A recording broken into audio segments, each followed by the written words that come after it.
Warga desa Patimpa Kecamatan Pondre Kabupaten Bone yang sebelumnya dilaporkan hanyut di Sungai Pakasalo akhirnya ditemukan setelah 5 hari pencarian. Korban yang diketahui bernama Mase, 60, ditemukan dalam keadaan tidak bernyawa di terapung di semak-semak di Dusun Sampobea Desa Tadang Palie Kecamatan Sibulue oleh seorang petani bernama Anto, 32.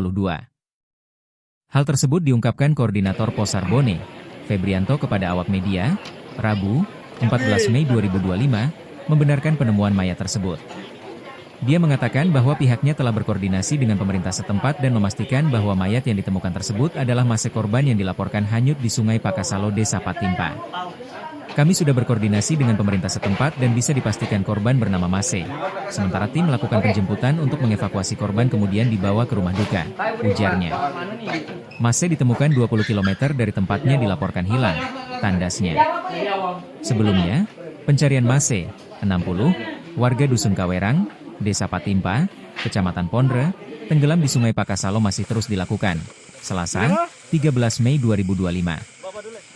Hal tersebut diungkapkan Kasiyop Basarnas Bone, Andi Sultan menyebutkan pencarian dimulai pukul 7.30 WITA.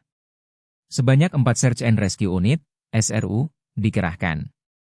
Ada sekitar 38 orang yang dikerahkan untuk mencari korban.